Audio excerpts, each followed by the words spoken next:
Soy el doctor Horacio Di Fonso y en esta clase me voy a referir al lupus eritematoso sistémico en sus aspectos clínicos, de diagnóstico, de pronóstico y nociones del tratamiento. Como sabemos, el lupus eritematoso pertenece a las enfermedades del tejido conectivo, que son un grupo de enfermedades que en común tienen un mecanismo inflamatorio de patogenia autoinmune, el compromiso de las células y o de las proteínas de la matriz extracelular del tejido conectivo y que usualmente tienen manifestaciones y efectos sistémicos, más o menos severos. Las enfermedades autoinmunes tomadas en su conjunto, ya sea órgano específicas o sistémicas, tienen algunos elementos en común. Son síndromes clínicos que resultan de la activación inapropiada de células T, de células B o de ambas, con daño de órganos y tejidos. Pueden ser sistémicas o ser órgano-específicas. El común denominador es la pérdida de la tolerancia inmunológica por mecanismos que son parcialmente conocidos. Habitualmente son tratadas estas enfermedades con inmunosupresores, pero el objetivo terapéutico sería, para un futuro próximo, el restablecimiento de la tolerancia inmune sin la necesidad de utilizar medicación inmunosupresora permanente por los efectos colaterales y consecuencias que estos tratamientos a veces traen aparejados. Para que se desarrolle una enfermedad del tejido conectivo autoinmune, se especula y la hipótesis es que seguramente hay desencadenantes ambientales que actúan sobre huéspedes con susceptibilidad genética en su sistema inmunológico, y lo cual desencadena una respuesta inmunológica anormal a diversos medios o lugares del sistema inmune.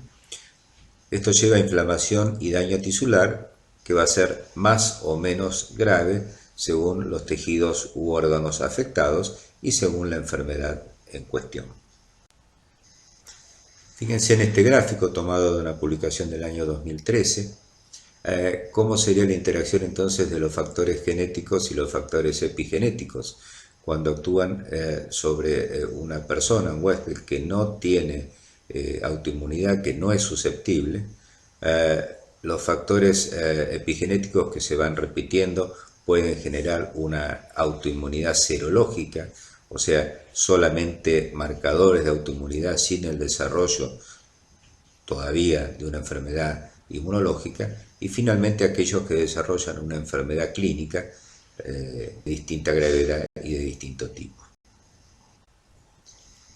En el caso del lupus eritematoso, que es una de las enfermedades autoinmunes cuya patogenia ha sido más exhaustivamente estudiada y por ende conocida, fíjense que entonces en este gráfico, en este dibujo, se muestra la interacción entre los factores genéticos, los del medio ambiente, los inmunoreguladores, factores hormonales, que actúan sobre las células inmunológicas, células T, células B, producen información de inmunocomplejos, de anticuerpos, liberación de citoquinas, y todo esto lleva a daños de órganos como el riñón, la piel, los pulmones, el cerebro, el corazón, etc.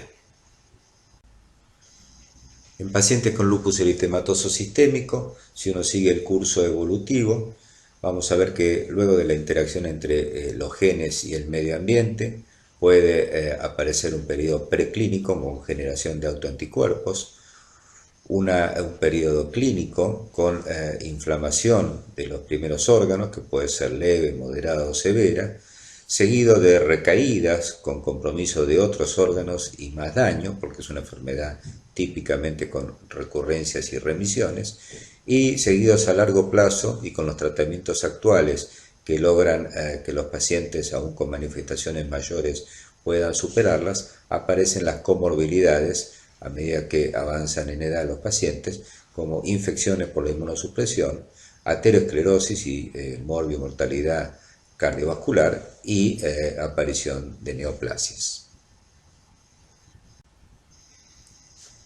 El lupus sistémico es una enfermedad básicamente mediada por el depósito de complejos inmunes circulantes. y los mecanismos patogénicos que se han establecido con bastante precisión se desarrollarían en 6 etapas. En primer lugar, la pérdida de la autotolerancia, que sería el mecanismo fundamental, la eliminación ineficaz de las células B y T autorreactivas durante su desarrollo, y altos niveles del factor activador de células B, el BAF, que promueven la supervivencia de esas células B. En segundo lugar, la exposición de autoantígenos nucleares al sistema inmunológico. Hay un aclaramiento ineficaz de las células apoptóticas, que exponen su material nuclear interno en las llamadas ampollas apoptóticas. Los autoantígenos nucleares previamente inaccesibles son luego procesados por las células presentadoras de antígenos, las células dendríticas, que tienen un rol muy importante en la patogenia de esta enfermedad, y presentados entonces por estas células dendríticas a las células T CD4 autorreactivas. A estas etapas sigue la producción de autoanticuerpos, porque las células T autorreactivas pueden estimular a las células B autorreactivas, que también se han encontrado con el mismo antígeno para producir grandes cantidades de anticuerpos, y estos anticuerpos forman los complejos inmunes. En cuarto lugar, el depósito de los complejos inmunes circulantes se depositan en tejidos como el riñón, la piel y otros. En quinto lugar, se desencadenan mecanismos inflamatorios mediante la activación del complemento y la activación de macrófagos y neutrófilos. Y por último, la fibrosis tisular y el daño en el órgano terminal, la producción de citoquinas profibróticas da como resultado un daño tisular irreversible si es que uno no logra frenar terapéuticamente la cadena de estos eventos. Hemos mencionado el factor activador de linfocitos B o BAF y debemos recalcar su importancia porque este factor mantiene la sobrevida y la diferenciación de los linfocitos B. Es producido por las células dendríticas, por macrófagos, por monocitos y por linfocitos. Puede estar en la membrana plasmática o soluble y su acción es sistémica. Y el 50% de los pacientes con lupus tiene un aumento del BAF. Actualmente hay recursos terapéuticos que evitan la acción del BAF y son útiles en muchas de las manifestaciones del lupus eritematoso sistémico.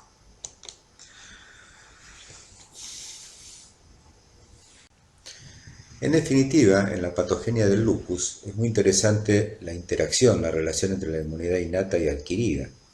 De la inmunidad innata tienen gran importancia, como dijimos, las células dendríticas, pero también los neutrófilos, que a través de la formación de las llamadas trampas extracelulares de neutrófilos o netosis, donde también se atrapan y liberan antígenos, y las células dendríticas presentadoras de los mismos, interactúan entonces con la inmunidad adquirida de células B y células T para la producción de los complejos inmunes, el depósito de los mismos y el daño tisular.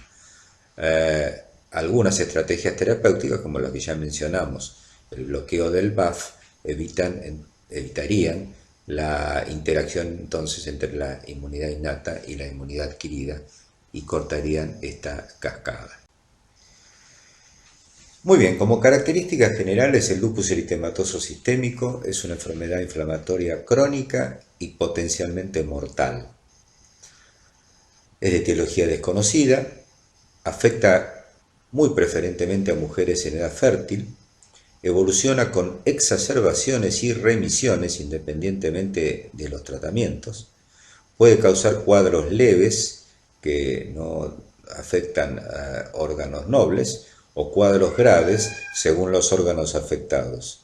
Y su pronóstico es variable, aunque actualmente con los tratamientos la supervivencia de 5 años es mayor o igual al 90%. El lupus eritematoso no tiene una sola forma clínica, hay varias. Una es el lupus eritematoso sistémico, que es el clásico, que vamos a repasar sus manifestaciones. Tenemos también el lupus eritematoso inducido por drogas, que en general es más leve y está inducido por la acción de algunos fármacos que pueden disparar estos efectos inmunológicos y provocar enfermedades similares al lupus sistémico. Existe el lupus eritematoso subagudo, que es básicamente cutáneo, a veces con algunas manifestaciones leves sistémicas.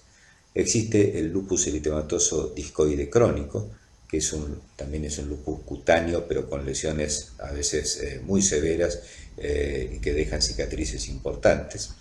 Y en los neonatos de madres con lupus eritematoso, en particular si la madre tiene anticuerpos anti-RO, existe el lupus eritematoso neonatal. Bueno, vamos a comentar un caso clínico donde nos vamos a preguntar si esta paciente que presentamos tiene lupus eritematoso sistémico. Se trata de una mujer de 37 años sin antecedentes de importancia que consulta por disminución del ritmo diurético, hematuria y edema de miembros inferiores de 15 días de evolución. Al examen físico estaba hipertensa con 140/100 y edemas bimagliolares. En el laboratorio tenía hematocrito de 35%, hemoglobina de 11,5 gramos, un recuento de glóbulos blancos y fórmulas normales, con eritrosedimentación de 70 y proteína reactiva de 10, una urea de 145 miligramos decilitro y una creatinina de 2,1. En la orina, en el examen del sedimento, se observaron 20 hematíes dismórficos, la presencia de cilindros hemáticos y 2 cruces de proteinuria. Desde el punto de vista inmunológico, tenía factor antinuclear positivo, 1 en 320, anti-ADN negativos, anti-SMIT negativos y complemento total de 15 que estaba descendido. Esta paciente con el diagnóstico de glomerulonefritis de rápida evolución en el contexto de marcadores inmunológicos y un síndrome nefrítico agudo, se le indicó la realización de una biopsia renal. La biopsia renal mostró una nefritis de tipo lúpica, proliferativa focal, activa, con compromiso de menos del 50% de los glomérulos, por eso focal, con depósitos subendoteliales y compromiso mesangial en la inmunofluorescencia. Aquí vemos las fotos de la microscopía óptica y de la inmunofluorescencia a la derecha. Bueno, entonces si nos preguntamos si esta paciente tenemos elementos suficientes para diagnosticar lupus eritematoso sistémico, tendríamos que ver qué criterios cumple. Como ustedes saben, como esta es una enfermedad que no tiene un marcador diagnóstico absolutamente incontrovertible, se han establecido criterios diagnósticos. Los más antiguos del Colegio Americano de Reumatología son del año 97. Acá están, son 11 criterios, algunos son clínicos, otros son de laboratorio, y se requería 4 o más criterios para diagnosticar lupus eritematoso, 4 o más criterios positivos. Si nos guiáramos por estos criterios del año 97, la paciente que hemos presentado no sumaría seguramente los 4 criterios. Justamente por ser el lupus una enfermedad tan proteiforme y que no siempre cumple todos los criterios, porque además los criterios se van sumando. Un paciente al principio puede no cumplir los criterios y con el correr de la evolución puede ir sumando criterios hasta alcanzar los necesarios para hacer diagnóstico. Por otro lado, los criterios clínicos no han sido desarrollados para un diagnóstico individual, sino más bien para incluir pacientes con un diagnóstico cumplido por criterios en trabajos científicos.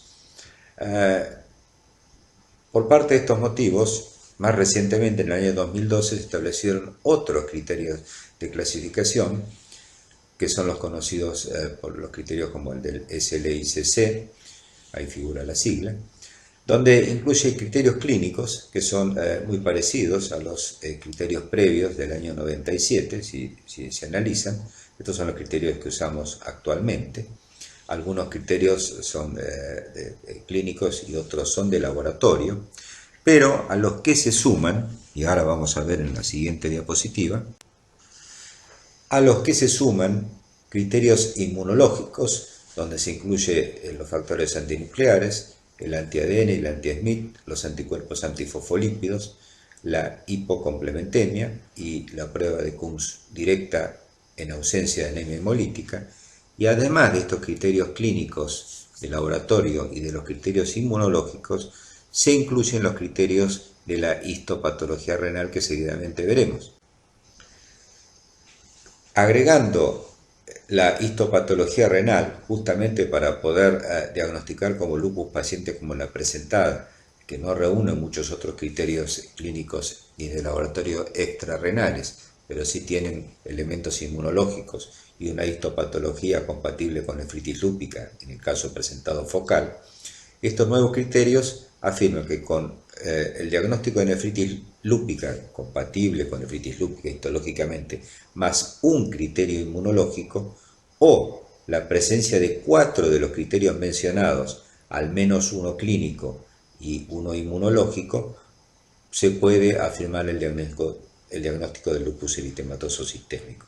Fíjense que ahí están comparadas la sensibilidad y la especificidad entre los criterios del año 97 del Colegio Americano de Reumatología y los criterios del año 2012. Fíjense que estos nuevos criterios han mejorado la sensibilidad del diagnóstico del lupus eritematoso sin reducir en forma significativa su especificidad. Entonces, repito, con la presencia de una nefritis lúpica con documentación histológica más un criterio inmunológico, que puede ser FAN, puede ser anti-ADN, puede ser anti-SMIT, o la presencia de 4 criterios, que no pueden ser todos clínicos o todos inmunológicos, al menos tiene que ser uno clínico y uno inmunológico, más otros 3, se puede hacer el diagnóstico del lupus eritematoso sistémico. Característicamente el lupus eritematoso sistémico es una enfermedad multisistémica y por lo menos la mitad de los pacientes tienen fiebre, poliartritis y alteraciones dermatológicas en el momento del diagnóstico. Esas son las formas más frecuentes de presentación, que en principio si se limitan a esas manifestaciones serían formas leves sin compromiso orgánico mayor. En esta tabla vemos las formas de presentación más frecuentes del lupus. Fíjense el compromiso en forma de artralgias, los síntomas constitucionales de astenia, dinamia, hiporexia, a veces un poco de pérdida de peso, las lesiones cutáneas, artritis, o sea, no solo dolor articular, sino inflamación articular, bueno, fenómeno de Raynaud, manifestaciones neurológicas y otras manifestaciones como la serositis, las gastrointestinales y las linfadenopatías con menor frecuencia. Entonces se reitera que el compromiso articular en forma de artralgias y o de artritis, las manifestaciones cutáneas y los síntomas constitucionales como la fiebre, la astenia y la dinamia son las formas más frecuentes de presentación del lupus.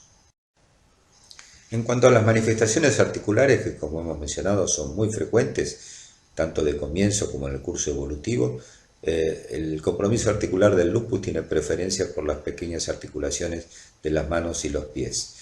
Clásicamente es una poliartritis simétrica, no erosiva y no deformante, y que es bastante frecuente que los pacientes refieran un dolor mucho más intenso o más intenso de los síntomas de inflamación o signos de inflamación que uno ve al examinarlos.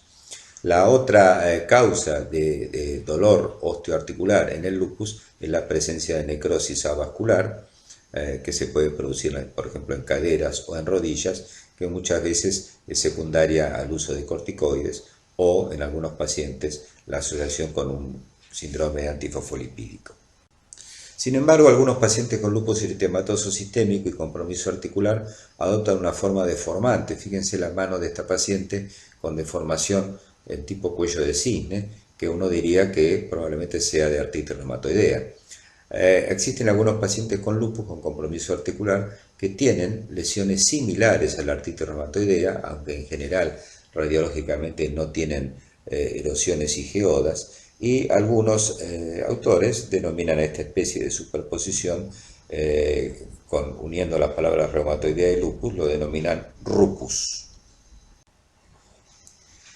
Ya hemos mencionado dentro de las manifestaciones extraarticulares aquellas generales como la fiebre y otros síntomas constitucionales que en periodos de actividad la mayoría de los pacientes tienen. Lo mismo que la fatigabilidad, la anorexia y la pérdida de peso.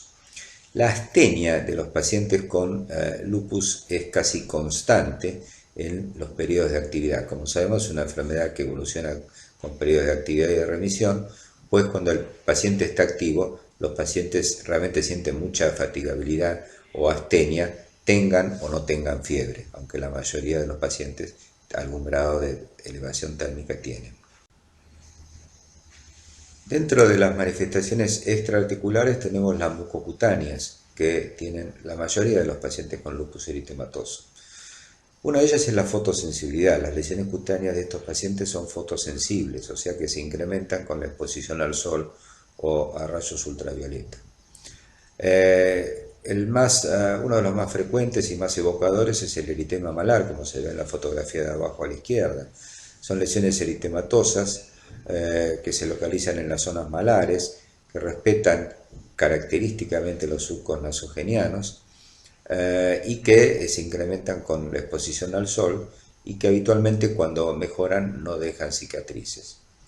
La caída del pelo es muy frecuente en los periodos de actividad, puede causar una alopecia generalizada, pero habitualmente es reversible, o sea, el cabello vuelve a crecer cuando la enfermedad se transforma en inactiva. Las úlceras orales, en general ubicadas en el paladar duro, son bastante frecuentes y habitualmente son indoloras. La presencia de livedo reticularis, como se ve en la segunda fotografía de la izquierda, en las piernas, es frecuente en el lupus, en particular si se asocia a síndrome antifosfolipídico. Puede haber infartos cutáneos, úlceras de miembros inferiores, púrpura palpable, como se ve en la tercera fotografía, cuando hay vasculitis lúpica, y fenómeno de Raynaud, como se ve en la mano de la derecha, que fíjense que algunos de los dedos están con una palidez marcada. Acá nuevamente vemos lesiones mucocutáneas, fíjense el rostro del paciente de la foto de la izquierda, con lesiones eritematosas en las zonas malares y en otras partes de la cara. En este caso son lesiones, además de eritematosas, son lesiones eritematoescamosas, seguramente con compromiso más profundo en la piel. Son muy parecidas a la del lupus cutáneo subagudo, que después veremos otras fotos, y estas lesiones ya cuando son más profundas sí pueden dejar cicatriz cuando curan. En la foto del medio vemos esas úlceras que les decía, habitualmente en paladar duro, menos frecuentemente en paladar blando. Son lesiones ulcerativas, generalmente no muy grandes, con borde eritematoso, habitualmente no doloroso.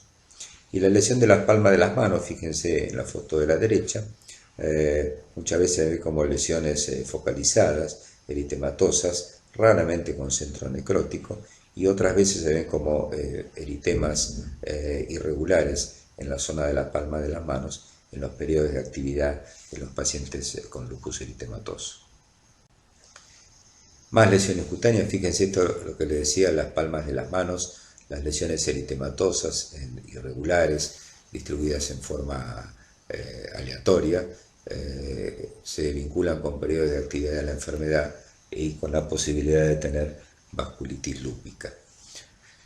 En la foto del rostro de esa paciente vemos nuevamente el eritema malar, fíjense cómo respeta los surcos nasogenianos, compromete el puente de la nariz y son lesiones eritematosas bastante superficiales que, como dije, la mayoría de las veces no dejan cicatriz.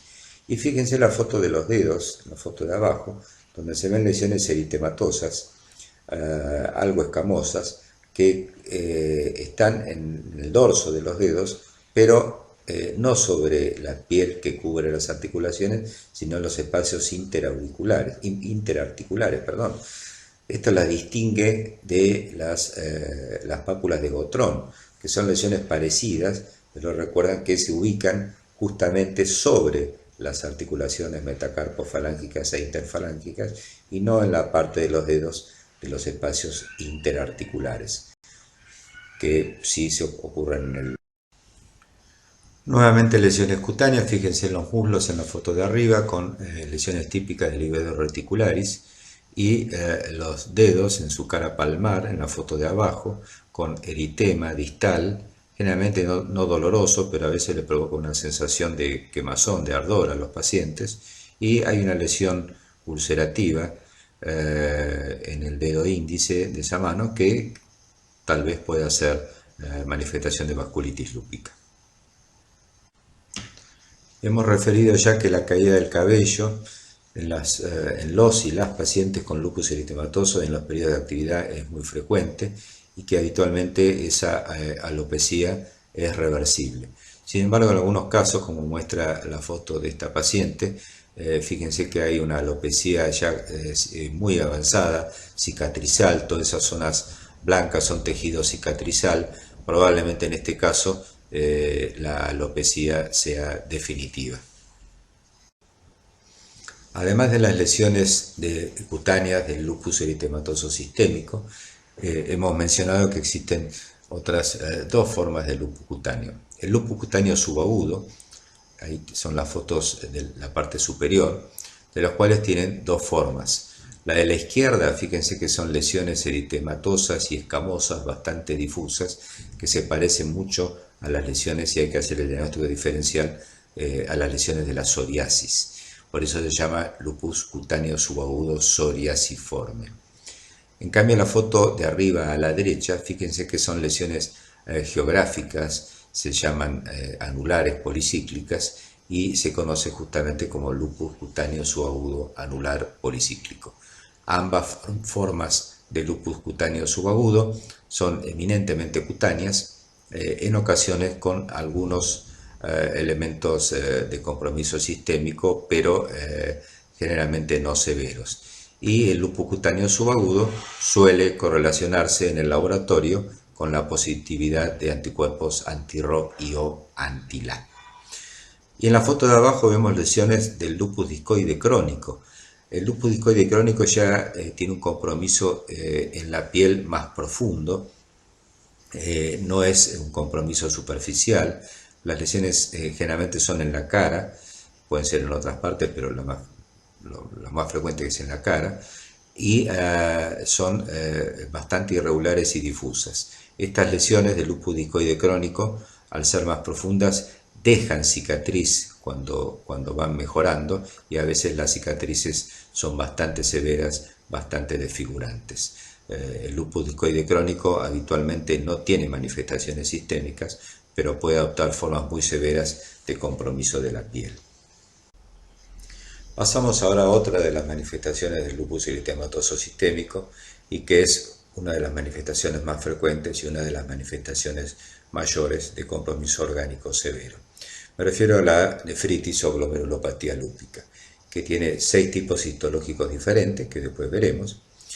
La nefritis lúpica puede ser asintomática y encontrarse en el estudio de un paciente con lupus con hallazgos del sedimento de orina, con la presencia de proteinuria y o hematuria generalmente microscópica de origen glomerular, o con alteraciones de la función renal.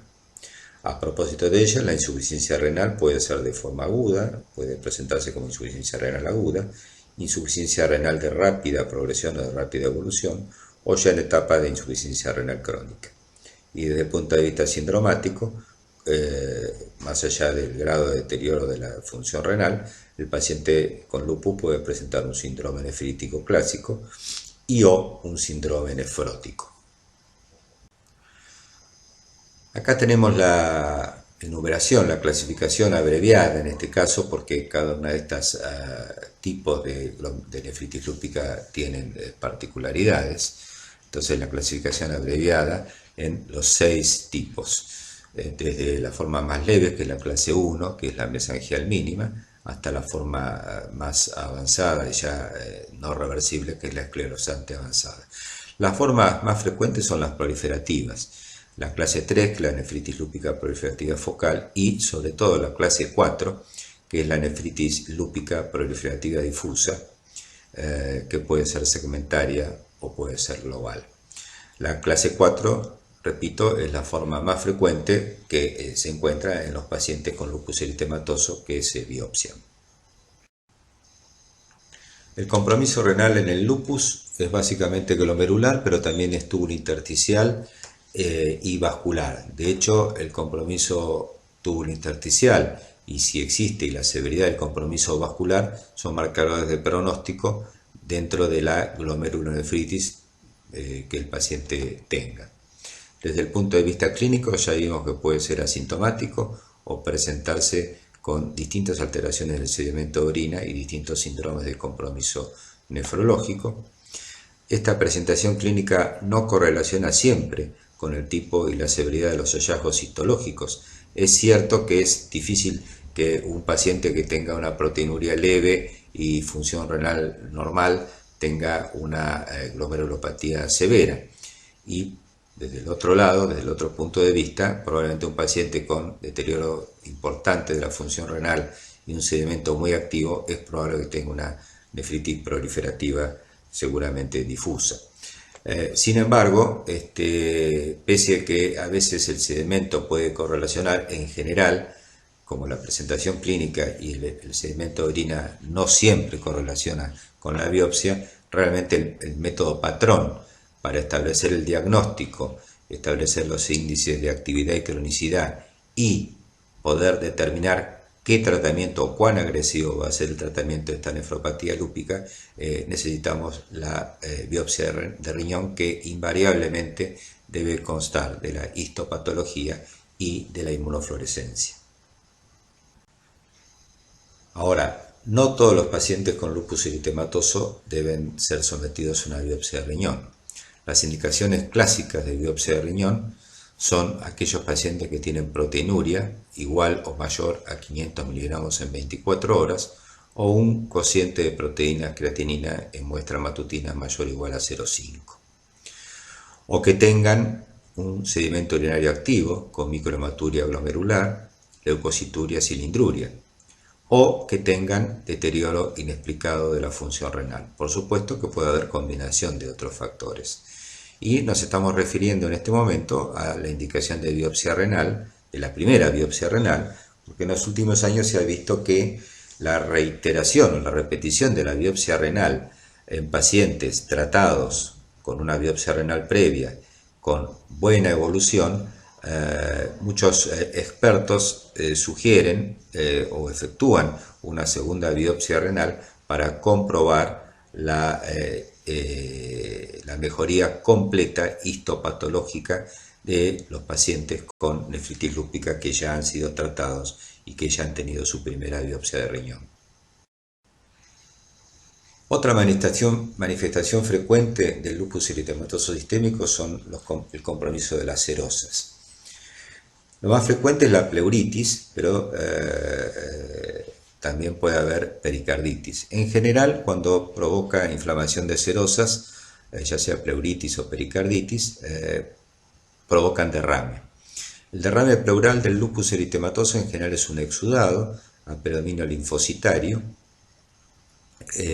con un tenor alto de proteínas. Lo mismo ocurre con el derrame pericárdico. En ocasiones pueden ser voluminosos y en el caso del derrame pericárdico puede ser causa de taponamiento cardíaco. Otra manifestación mayor, de las más graves que puede tener el lupus eritematoso sistémico, son las neuropsiquiátricas. Acá las manifestaciones neurológicas y eventualmente psiquiátricas pueden ser de distintos tipos, desde trastornos cognitivos, episodios de delirio, psicosis, la aparición de convulsiones o la cefalea. Pero además de ello, el paciente puede padecer de accidentes cerebrovasculares, sobre todo aquellos pacientes que tienen lupus eritematoso y síndrome antifosfolipídico. En realidad, cuando tenemos un paciente con compromiso neurológico y lupus, debemos ver si es una manifestación focal, donde probablemente sea de origen vascular, o una manifestación difusa, con, por ejemplo, trastorno de estado de conciencia o trastornos cognitivos, o la psicosis o el delirio, acompañados no de convulsiones. Cuando la manifestación es difusa, en general hablamos de cerebritis lúpica y su sustrato histopatológico a veces es vasculitis lúpica o vasculopatía lúpica no inflamatoria, y son pacientes a veces con cuadros graves que requieren tratamientos muy agresivos. Entonces, recapitulando las manifestaciones neuropsiquiátricas, algunas están referidas al sistema nervioso central y algunas son más frecuentes, como la enfermedad cerebrovascular, los trastornos cognitivos, las cefaleas, la psicosis y las convulsiones, y otras son menos frecuentes, como entre ellas es conveniente recordar la posibilidad de tener meningitis a líquido claro, meningitis aséptica y algunos cuadros de movimientos anormales como la corea. También puede afectar el sistema nervioso periférico. Lo más frecuente es en forma de una polineuropatía simétrica, pero también puede dar neuropatías autonómicas, mononeuropatías, neuropatías craneales, síndromes parecidos al Guillain-Barré y cuadros de tipo miasteniformes. Desde el punto de vista hematológico, los pacientes con lupus eritematoso pueden presentar anemia hemolítica autoinmune, habitualmente Q positiva. Pueden presentar leucopenia, definida como recuento leucocitario total menor a 4.000, o linfopenia, sobre todo en los periodos de actividad con menos de 1.500 linfocitos por milímetro. Pueden presentar plaquetopenia, definida como menos de 100.000 por milímetro cúbico. Pueden presentar trombosis arterial y o venosa, en este caso de trombosis, sobre todo cuando se acompaña de síndrome antifosfolipídico, y es muy frecuente en los pacientes con lupus que tengan adenomegalias generalizadas de tipo inflamatorio, generalmente no muy voluminosas y no localizadas, y un porcentaje de pacientes puede tener esplenomegalia. Cuando el paciente con lupus eritematoso se acompaña de síndrome antifosfolípido, el cual también puede ser primario o ser secundario a otras entidades que no sean lupus eritematoso, las manifestaciones de tipo isquémicas pueden ser muy graves. Como se observan en estas fotos, la isquemia y necrosis digital, fíjense en la foto de las manos, en la foto superior, y la foto inferior, la necrosis de ambos pies de ese paciente con síndrome antifosfolípido. También pueden dar cuadros de hemorragia alveolar o de neumonitis lúpica, en este caso no necesariamente vinculada al síndrome antifosfolípido, y en lo que se ve el corte tomográfico en la parte de abajo de la diapositiva, se ve imágenes de infartos esplénicos en un paciente con lupus y síndrome antifosfolípido. Vamos a presentar otro caso de paciente con lupus eritematoso, en este caso con dolor abdominal y diarrea. Se trata de un paciente de 45 años de edad con diagnóstico reciente de lupus, efectuado a través de factor antinuclear positivo y manifestaciones cutáneas. Consulta por dolor abdominal y diarrea acuosa de 15 días de evolución. Al examen físico tenía rash malar, abdomen tenso y doloroso, sin signos de irritación peritoneal. Desde el punto de vista del laboratorio, factores antinucleares con 1 en 160 de título, anti-ADN negativo, complemento bajo, eritrosedimentación de 60 milímetros, proteína C reactiva normal, y con este cuadro clínico de dolor abdominal severo de 15 días de evolución se indicó un procedimiento diagnóstico. El procedimiento diagnóstico fue efectuar una tomografía computada del abdomen, donde se evidenció, fíjense en las imágenes, una de ellas resaltada por la flecha, pero a la izquierda de la flecha se ven otras imágenes de asas de intestino delgado con su pared muy engrosada, con un poco de resalto entre la mucosa y la submucosa que le da un aspecto de diana o de escarapela, que es una imagen muy característica de la enteritis lúpica. Los criterios tomográficos que figuran ahí de enteritis lúpica, entonces el engrosamiento de la pared, el signo del AA, lo que es ese refuerzo de la mucosa, la ingurgitación de los vasos en el mesenterio y la atenuación de la grasa mesentérica. La enteritis lúpica es una entidad relativamente frecuente en el lupus eritematoso, es causa de dolor abdominal agudo o subagudo. Habitualmente remite con tratamiento esteroide y en ocasiones puede complicarse, sobre todo con hemorragia o perforación. Aquí vemos otras imágenes de enteritis lúpica. Fíjense en la imagen superior izquierda, como se ve bien la imagen en escarapela o en diana, por el refuerzo de contraste del borde de la mucosa con la submucosa. Fíjense en la foto de abajo a la izquierda la ingurgitación de los vasos del mesenterio, y en la foto más grande nuevamente la pared de los vasos y la atenuación de la grasa mesentérica.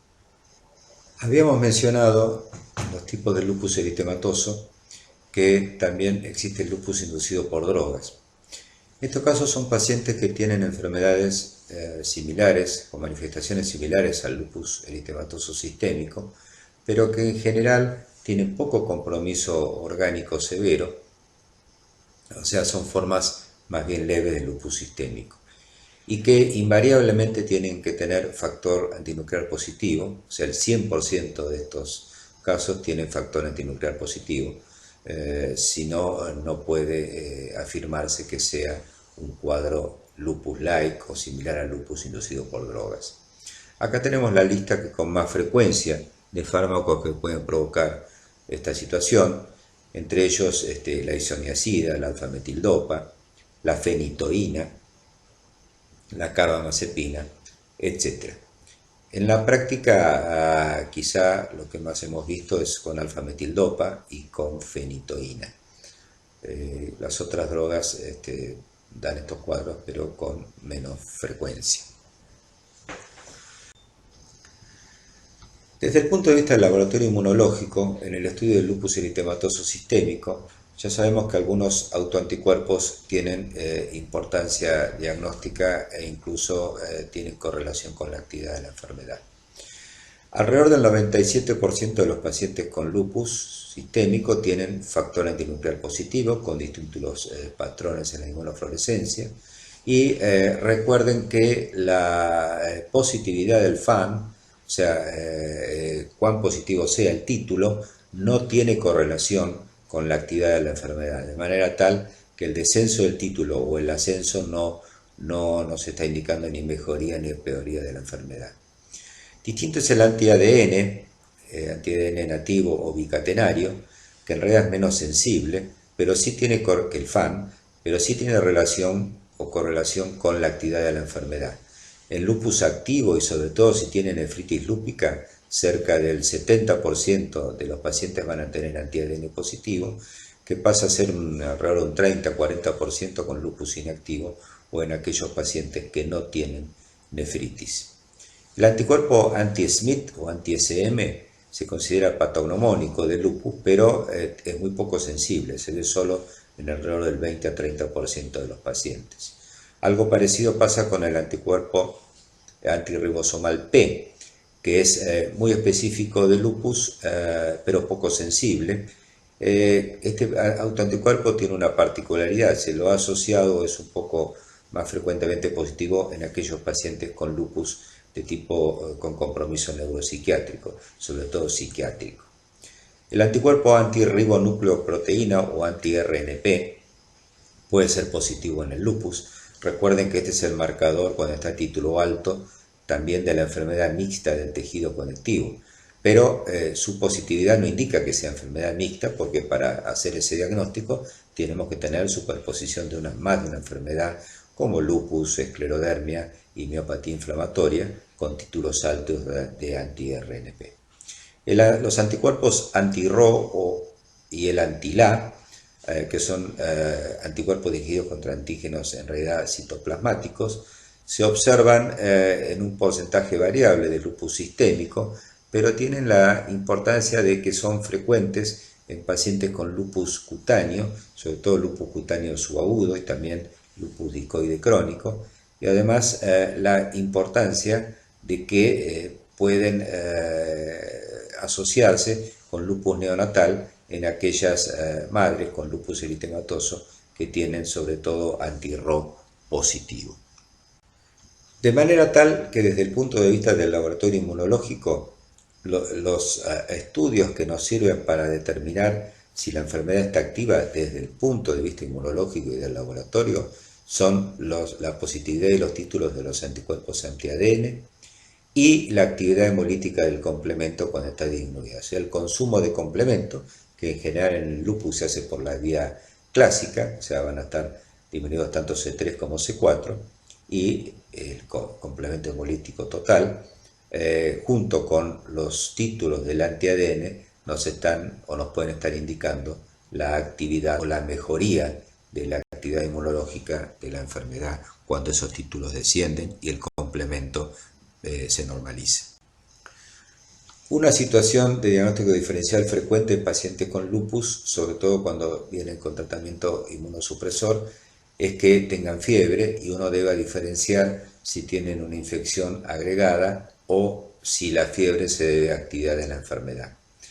Para esto, además de las manifestaciones clínicas, son útiles algunos datos de laboratorio. En general, en el lupus eritematoso, que no tiene infección agregada, puede tener un importante aumento de la eritrosedimentación, pero característicamente la proteína C reactiva permanece baja. Una relación como se muestra ahí, una relación de eritrosedimentación sobre PCR mayor o igual a 15, con un 95% de certeza indica actividad de la enfermedad. Mientras que si esta relación es menor o igual a 2, con un 100% prácticamente de certeza, repito que junto con los datos clínicos, cultivos y demás, indican infección. También, por supuesto, lo que acabamos de nombrar, el descenso de los valores de complemento, el aumento de los títulos de anti-ADN y en menor medida de anti-C1Q, porque en general en la práctica ese autoanticuerpo no se determina, la presencia de proteinuria, cilinduria como en el sedimento orina como indicadores de actividad renal. La procalcitonina también nos puede ayudar si la tenemos disponible porque en general se eleva en infecciones particularmente bacterianas. Es muy importante recordar, para diferenciar entonces actividad inmunológica de infección, qué pasa con la eritrosedimentación y con la proteína C reactiva. Bueno, en los siguientes minutos vamos a hablar conceptualmente sobre el tratamiento del lupus eritematoso. El tratamiento del lupus es complejo, requiere experiencia en esta enfermedad y hay que tener cuidado con el uso de la inmunosupresión, como toda enfermedad inmunológica que requiere tratamiento inmunosupresor. Luego de primero estar seguros que se trata de lupus eritematoso, tenemos que ver si es un paciente con lupus que tiene manifestaciones solo menores, que no tiene afectación de órganos o tejidos nobles, o al contrario, que tiene manifestaciones mayores, como puede ser nefritis lúpica, serositis severa, anemia hemolítica severa, plaquetopenia severa y manifestaciones neuropsiquiátricas. Elegido el tratamiento, tenemos que prevenir las complicaciones del mismo, tratando de utilizar la terapéutica inmunosupresora en forma cautelosa, cuando está adecuadamente indicada, en las dosis adecuadas y por el menor tiempo posible.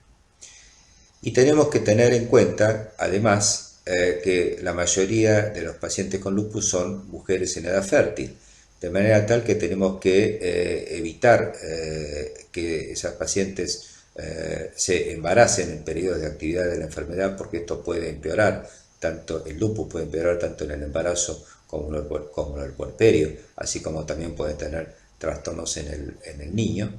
Así que establecer medidas de contracepción y luego, si se logra controlar la enfermedad y entrar en periodos de inactividad inmunológica, efectuar la adecuada planificación familiar. En esta tabla, tomada de una fuente bibliográfica bastante reciente, ustedes van a ver, no es necesario recordar todo, las medicaciones, los fármacos más comúnmente usados en el lupus eritematoso sistémico, con sus dosis, su categoría de seguridad o no en el embarazo, sus efectos adversos más frecuentes y algunos comentarios de acuerdo de cada una de estas drogas. Es simplemente una enumeración de los fármacos desde los corticoides hasta los inmunosupresores. Los corticoides son en el lupus eritematoso sistémico son los fármacos generalmente de primera elección, pero no en todos los pacientes. No, los pacientes con manifestaciones leves seguramente no requerirán corticoides. Hay que recordar que los corticoides son inmunosupresores potentes que inducen citoquinas antiinflamatorias y reducen las citoquinas inflamatorias.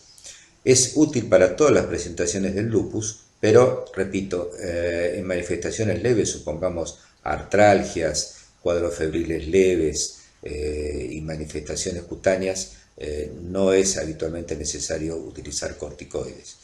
Cuando tenemos una enfermedad moderada, puede ser cuadro febril más marcado, poliartritis, puede ser anemia hemolítica no grave, etcétera, serositis moderadas a severas. Utilizamos corticoides sistémicos en dosis en general no mayores a 0,5 miligramos por kilo.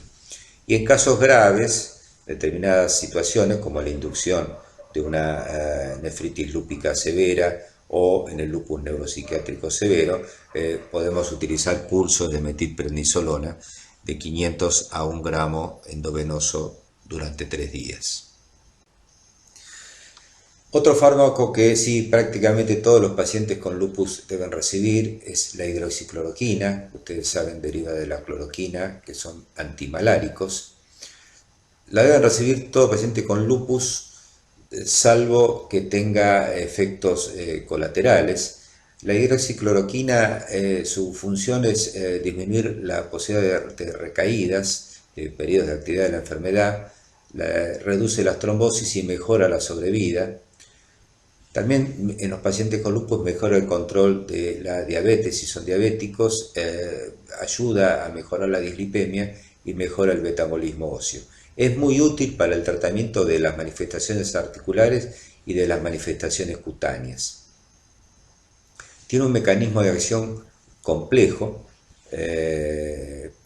interfiere básicamente con el procesamiento y la respuesta inmune mediada por los receptores Toll-like de tipo 9.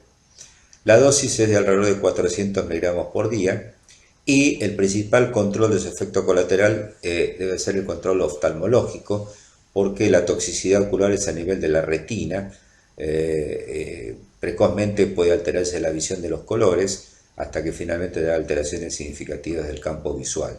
Esto no se produce en los primeros meses de tratamiento, pero el paciente debería controlarse con el estudio de campo visual, con visión de los colores, cada 6 meses cuando recibe tratamiento crónico. Repito que la hidroxicloroquina es útil en todos los pacientes con lupus eritematoso, aunque tengan manifestaciones leves y no requieran corticoides. Ya la utilización de inmunosupresión más agresiva, como la ciclofosfamida, que es la droga que desde hace años ha probado cambiar también en el lupus eritematoso su pronóstico, haciéndolo más favorable en las formas graves. Por ejemplo, en la nefritis lúpica, en el lupus neuropsiquiátrico o en algunas otras manifestaciones severas. Hay distintas formas de administrarlo, pero en general la ciclofosfamida se utiliza por vía endovenosa. Puede ser endovenosa mensual en dosis de alrededor de 1 gramo por mes, pero últimamente en los últimos años se utiliza más el esquema europeo, el llamado Eurolupus, con 6 pulsos de 500 miligramos cada 2 semanas, durante un máximo de 3 meses para tratar, como digo, la nefritis lúpica y las manifestaciones sistémicas severas. Repito que la ciclofosfamida es una droga riesgosa, puede provocar citopenias hematológicas, tiene riesgo de esterilidad, estamos hablando en general de mujeres jóvenes, y riesgo de neoplasias a mediano largo plazo. Por ende, debemos utilizarlo solamente en las formas severas y por el menor tiempo posible. Otros inmunosupresores con perfil terapéutico más seguro que la ciclofosfamida se utilizan en reemplazo de esta después de lograda la remisión de la enfermedad para el mantenimiento, como la zatioprina. La zatioprina se puede utilizar también, además del mantenimiento de la nefritis lúpica clase 3 y 4, en la inducción de pacientes seleccionados con formas más leves para evitar el riesgo de infertilidad. Puede utilizarse para tratamiento de manifestaciones sistémicas y en ese caso su mayor utilidad es disminuir el requerimiento de corticoides. La azatioprina es un análogo de las purinas que básicamente suprime la síntesis de ADN. Otra droga cada vez más utilizada, otro inmunosupresor, es el micofenolato, que ha demostrado ser igual de efectivo en la inducción y también en el mantenimiento de la nefritis lúpica, igual de efectivo que la ciclofosfamida. O sea que en pacientes con nefritis lúpica, clase 3 o clase 4, puede llegar a elegirse micofenolato en lugar de ciclofosfamida, sobre todo cuando las manifestaciones en cuanto al deterioro de la función renal no son de las más graves. Esta droga, el micofenolato, es bastante segura en cuanto a sus complicaciones como inmunosupresor, y en algunas poblaciones como las hispanoamericanas, algunos trabajos muestran que aún es todavía más efectivo que la ciclofosfamida.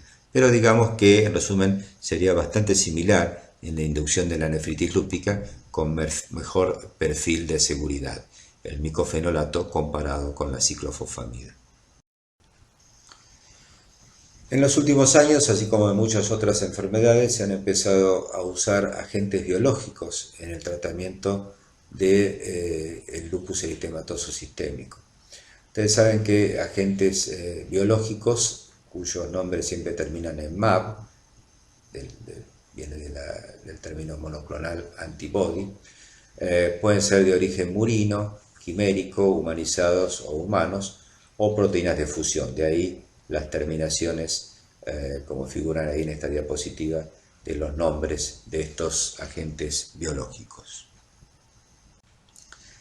Estos agentes biológicos producen básicamente depresión de linfocitos B, y algunos, como el rituximab anti-CD20, actúan contra moléculas de superficie. Existe otro que es epratuzumab, pero no está disponible en nuestro medio. Y otro, ya lo hemos mencionado, la inhibición de los factores de supervivencia, de los cuales el más importante es el BAFF. Allí está el belimumab, que es un agente biológico recientemente, en los últimos años, aprobado para su utilización en algunas formas de lupus eritematoso sistémico. El rituximab o anti-CD20 se ha utilizado en algunos trabajos, como algunos que mencionamos acá, simplemente para graficarlos, pacientes con actividades moderadas graves, no renal ni neurológica, con buenos resultados, y también en pacientes con nefritis lúpica que han logrado buenos resultados. De todas maneras, el rituximab en el lupus eritematoso sistémico y en particular en la nefritis lúpica sigue siendo de segunda elección, luego de los ya mencionados corticoides, ciclofosfamida y eventualmente otros inmunosupresores como el micofenolato. Más recientemente, el belimumab, que es un anticuerpo monoclonal tipo IgG, fundamentalmente se liga al BAFF e impide la unión de este con sus receptores. Como consecuencia de la inhibición del BAFF, se corta la cadena inmunológica que hemos enunciado al comienzo de esta clase para unir la inmunidad, los linfocitos B con los linfocitos T y la inmunidad innata con la inmunidad adquirida.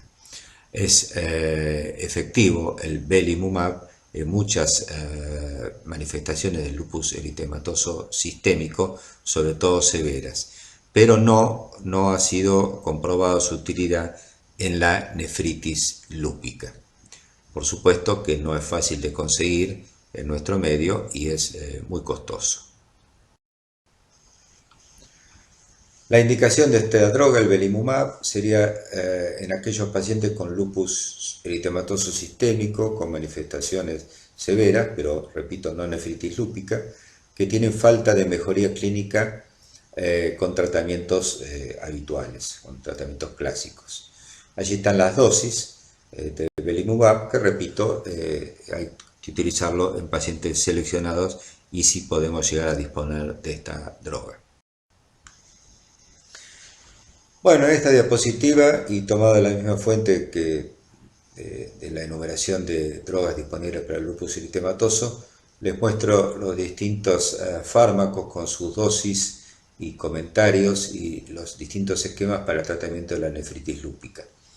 No hay que recordarlo todo esto, pero recuerden que el uso de corticoides combinado con un inmunosupresor, que la droga madre o más utilizada, la más probada, es la ciclofosfamida, de la cual hay distintos esquemas, pero siempre por vía endovenosa. Otros inmunosupresores como el micofenolato, ahí donde dice TAC es el tacrolimus, y después los tratamientos de mantenimiento que tratan de no ser con ciclofosfamida, sino con inmunosupresores con mejor perfil de seguridad. Por último, como hemos mencionado, el uso de belimumab en algunas manifestaciones severas de lupus, no precisamente en la nefritis, y en pacientes donde fracasaron otros tratamientos.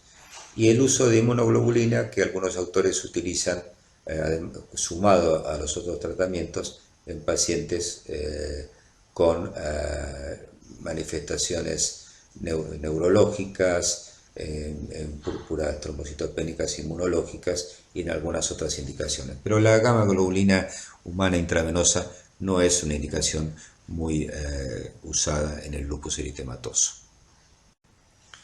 Finalmente, es muy importante recordar en el tratamiento del lupus eritematoso sistémico, como en cualquier otra enfermedad que requiera tratamiento agresivo inmunosupresor, no olvidar la prevención de las complicaciones, sobre todo las infecciones oportunistas, como la tuberculosis y la neumonía por Pneumocystis jirovecii, y el tener cuidado con el tratamiento esteroide crónico y a dosis altas, y la prevención de la osteopenia, osteoporosis, porque les recuerdo, en general estamos hablando de mujeres jóvenes. Tampoco debe olvidarse el cuidado con la contracepción y luego la planificación familiar cuando la enfermedad ya no esté activa. Bueno, hemos repasado las principales manifestaciones del lupus eritematoso sistémico, su presentación clínica, su patogenia, la forma de hacer diagnóstico y algunas pautas generales del tratamiento, siendo una enfermedad tan proteiforme y que debe ser manejada por equipos con experiencia en el manejo de este tipo de enfermedades. Lo que hemos tratado de resumirles son los aspectos fundamentales que deben ser recordados por ustedes. Muchas gracias.